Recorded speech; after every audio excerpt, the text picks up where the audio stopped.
if you're feeding your body all that good stuff, it will respond much faster than if you're just kind of doing it kind of half-assed like you might normally do.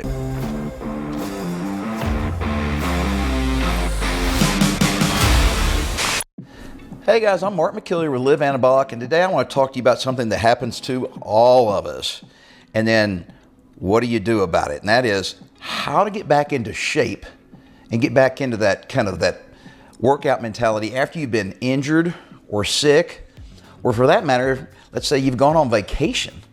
So, what do you do to kind of get back into things? And I have several different ideas I want you all to think about, some tips, not really tricks so much, but this is something everybody faces. It happens to me, several times every year, right? Because I either get sick, I get injured, or I go on vacation multiple times a year. So what do I do about it? How do I get back into the swing of things? It's not as easy as it sounds.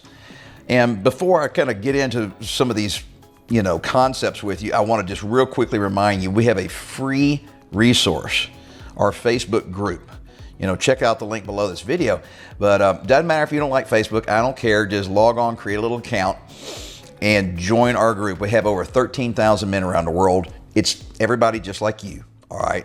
Everybody's in their 40s, 50s, 60s, and 70s. We even have some guys in their 80s. And great group of guys. I'm the moderator, so I'm on there every day, typically twice a day, answering questions and posting stuff. And of course, everybody else is chipping in and helping each other. So please, guys, take advantage of it, because it has gotten overwhelmingly thumbs up from everybody that joins the group. Everybody says it's a great gig, and they've really benefited from it. So, all right. Let's get into the topic today. How the heck do you get back into shape after you've been sick or injured or go on vacation? All right, so the first thing I would want you guys to think about is you just have to set your expectations appropriately. So if you have been doing this a lot, like I have for 40 years now, then you won't really know how to set your expectations.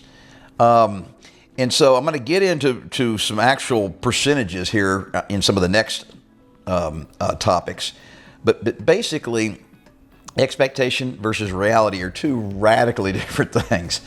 And so it has to do with several variables, setting your expectations. And by the way, unfortunately, you have to set your expectations pretty low. And that's not something I would normally recommend, setting low expectations. But in this case, I promise you need to, so that you don't get frustrated. Because if you think you're going to come back up here and then get back to your normal, which is right here, in just a week, then you're really going to be depressed. And then you're going to want to give up, and then you're going to think you're doing something wrong. You think there's something wrong with you.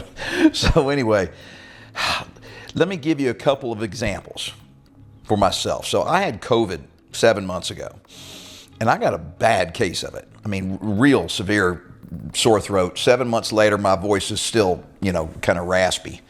Hadn't even fully healed, but I was really in great shape right before I got COVID. I mean, I'd been hitting the gym on a regular basis. I was feeling good. I was feeling strong. I looked good. And I only really had COVID for a week, okay? But it took me, I would say, 3 months after getting over COVID before I was back to where I was when I just first got COVID. So why did it take 3 months? Well, first of all, guys, the expectations and reality, remember, it depends on how sick you are as to how long it takes to come back. It depends on how long you've been sick as to how long it takes to get back to where you were beforehand. And so those are two things, and it's going to be slightly different for everybody. But I was really surprised coming back after COVID and working out, just doing a set of leg presses. Not even a heavy weight, much less than I would normally do. I would just do 10, 12 reps, and I would get up and I would have to catch my breath for a minute. I mean, I would be bent over on my knees, like I just run a mile, okay? And all I did was do 10 reps on a leg press machine, not even using really heavy weights. So guys, it depends on, what the disease was, how long you were out, or how long you were on vacation, because that just happened to me. I was really surprised. I went to Canada. A lot of you guys have been on my Facebook group looking at pictures, but I was in Canada for 8 days.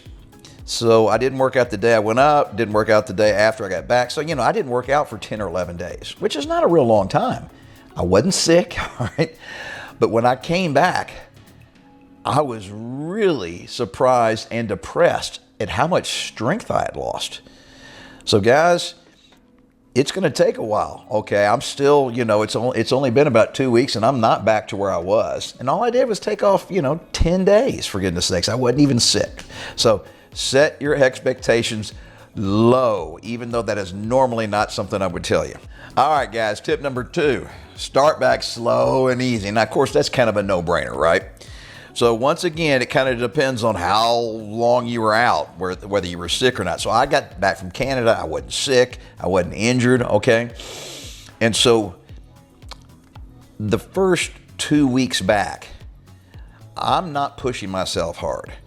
Let me tell you roughly how I'm doing it. So I'm only doing about 3/4 effort, okay? And that means 3/4 the amount of weight I would normally do, 3/4 the number of reps I would normally do, 3/4 the number of sets I would normally do, right?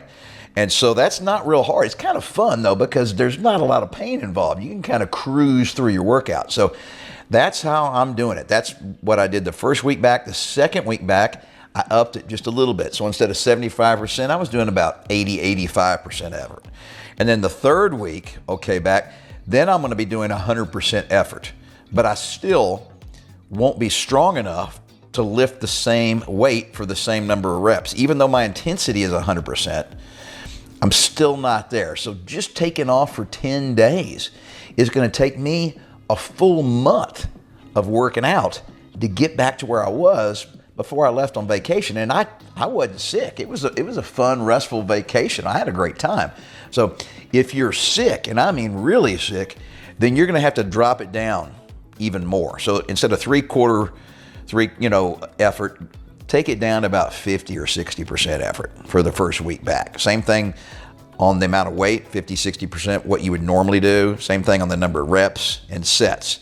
And then each week back, just kind of bump it up about 10%. So if you start at 60%, the second week go to 70, third week try to get to 80, et cetera, et cetera. And you may not even be able to progress that fast if you were really, really sick like I was after COVID. So guys, just get the mindset, the expectation that there's nothing wrong with you because you're not able to do nearly as much weight or as many reps or sets. That's just the way it's going to be. That is the way it is for everybody. All right, number 3, and that would be nutrition. So nutrition is always important, right?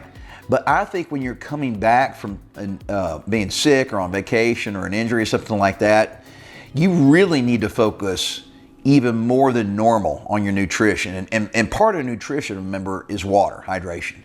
So it'll really help your speed up the recovery time if you make sure you're getting, all the vitamins and minerals and nutrients and all that kind of stuff, and really eating clean. Make sure, try not to drink any alcohol for the first couple of weeks. Really cut back on all the processed sugars. That stuff's terrible for you. And get plenty of water throughout the day, because, if you're feeding your body all that good stuff, it will respond much faster than if you're just kind of doing it kind of half-ass like you might normally do. All right, so the final one today, number 4, is sleep. Once again, kind of like nutrition, you would think it's common sense, but if you get work problems or family problems or something going on like that, then a lot of times, you neglect your sleep. And what happens when we sleep? That is the time when our body produces the vast majority of our hormones. And of course, all those good feeling hormones, including testosterone, get produced mainly at night when you're sleeping. And so having, a really healthy level of hormones in your body is going to really help speed up the recovery, okay? And then the other thing is, what happens when you sleep? It's not just hormones. It's when your muscles repair, right? So, when you're working out, we're tearing down our muscles. You may not really think about it that way, but but the harder you work, the more damage. We're actually damaging our muscles. And so the more we damage them, the more the body overcompensates when it repairs those muscle fibers at night.